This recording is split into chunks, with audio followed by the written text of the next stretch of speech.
ये ना ही कोई इल्यूजन है, ना ही कोई जादुई करिश्मा है, हालांकि ज़्यादातर ऐसे ही समझा जाता है। यह है नाइटिनॉल, एक विचित्र मेटल जिसे साइंटिफिक टर्म्स में शेप मेमोरी अलॉय कहा जाता है, जिसे कोई भी आकार याद रखने के लिए ट्रेन किया जा सकता है और ये पिछले कुछ शतकों से बहुत लोकप्रियता प्राप्त कर रहा है। पर अभी इसका सबसे बड़ा टेस्ट बाकी है और मुझे ये विश्वास है कि इसका ये मशीन मेमोरी इफेक्ट पूरे वर्ल्ड में बहुत बड़ा चेंज लाने वाला है।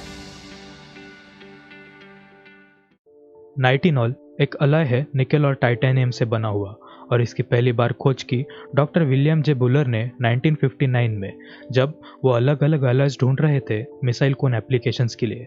पर उन्होंने नाइटिनॉल का एक अजीब रिस्पॉन्स ऑब्जर्व किया टेम्परेचर और स्ट्रेस के प्रति। शेप मेमोरी अलॉयज का ये इफेक्ट आता है फेज ट्रांसफॉर्मेशन की वजह से। ऑथमन बेनाफन शेप मेमोरी अलॉयज पे नासा के ग्लेन रिसर्च सेंटर में काम कर रहे हैं और उनका ये कहना है कि सभी मैटर अलग अलग फेजेस में मूव होते हैं जब उन्हें गर्म या ठंडा किया जाता है, जैसे सॉलिड से लिक्विड या लिक्विड से गैस। पर कुछ मटेरियल्स बहुत ज़्यादा टेम्परेचर और प्रेशर पे सॉलिड रहते हुए ही अलग अलग फेजेस में मूव हो सकते हैं। एलिमेंट्स तो सेम ही रहते हैं, पर एटम्स का अरेंजमेंट यानी क्रम चेंज होता है। इसका मतलब यह है कि हम मैटर को सॉलिड से लिक्विड नहीं बल्कि सॉलिड से सॉलिड फेज ट्रांसफॉर्मेशन करते हैं शेप मेमोरी अलॉयज के टर्म्स में।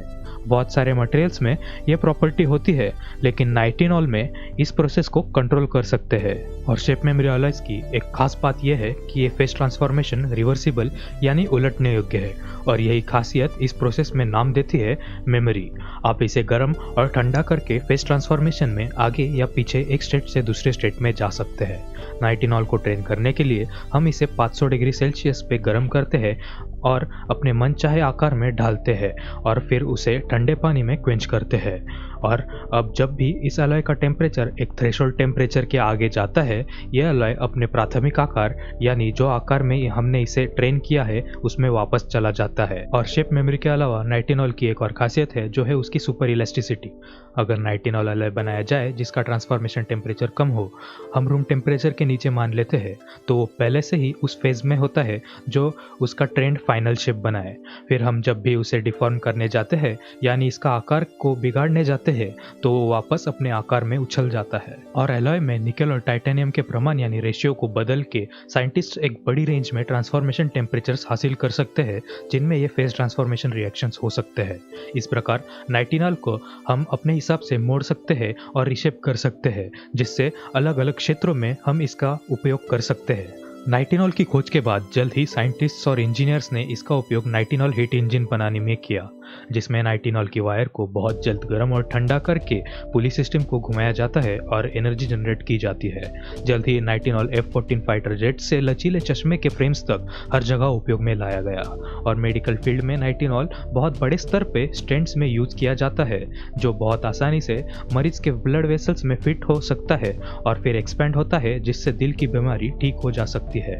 Shape memory alloys temperature sensors और मोटर्स को रिप्लेस कर सकते हैं क्योंकि वो टेम्परेचर को सेंस करके उसके प्रति प्रतिक्रिया दे सकते हैं। वो आजकल ऑटोमेटिक खुलने वाली ग्रीन हाउस की खिड़कियों में इस्तेमाल किए जा सकते हैं और शावर में बहुत ज़्यादा गर्म पानी का फ्लो रोक सकते हैं, जिससे जलने का खतरा कम होता है। और संक्षेप में कहे तो बहुत लोग को शेप मेमोरी अलॉयज से फायदा पहुंचता है, भले ही उनको पता ही ना हो। पर ये तो सिर्फ शुरुआत है। ऑथमन के हिसाब से अभी उन्हें शेप मेमोरी अलॉयज का असली उपयोग स्पेस में दिख रहा है। स्पेसक्राफ्ट का हर इंच बहुत मूल्यवान होता है और यही पे शेप मेमोरी अलॉयज बहुत महत्वपूर्ण हो जाते हैं। उनकी वजह से वजन और जगह की लागत कम होती है और इसके अलावा वो देते हैं डिजाइन करने की आसानी। ये मेटल खुद ही सेंसर का काम कर सकते हैं और खुद ही एक्चुएटर भी बन सकता है और इससे हम बहुत सारे कामों को एक ही मेटल के टुकड़े से करवा सकते हैं। शेप मेमोरी अलॉयज बहुत सारे मार्स मिशन में इस्तेमाल हो रहे हैं, जैसे ग्लोबल सर्वेयर से पाथफाइंडर तक, और हाल ही में इनसाइट पर भी इसका उपयोग किया गया है। इसका उपयोग एंटीना डिप्लॉयमेंट से लेकर सोलर पैनल के कवर को हिलाने तक हर जगह किया जाता है। ऑथमन के एक साथी सैंटोपोडुला रोवर व्हील्स में भी शेप मेमोरी अलॉयज यूज करने के लिए काम कर रहे हैं। एक बहुत ही अच्छी टेक्नोलॉजी नासा के साइंटिस्ट ने इजाद की है, जिसे स्प्रिंग टायर्स कहा जाता है।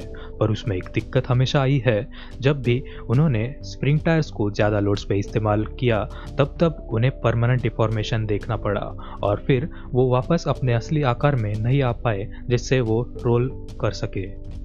लेकिन जब उन्होंने सुपर इलास्टिक प्रॉपर्टीज़ वाले लचीले शेप मेमोरी अलॉयज़ को भी इस टेक्नोलॉजी में शामिल किया, तब उन्हें बहुत अच्छे परिणाम देखने मिले और सब ने कहा कि ये चीज़ हमें रोवर पे इस्तेमाल करनी चाहिए। शेप मेमोरी अलॉयज़ के बने wheels Mars sample return mission पे इस्तेमाल किए जाने वाले हैं, जो परसेवेरेंस रोवर के ही रास्ते पर चल के उसने ज़मीन पर डाले गए सैंपल ट्यूब्स को उठाने वाला है।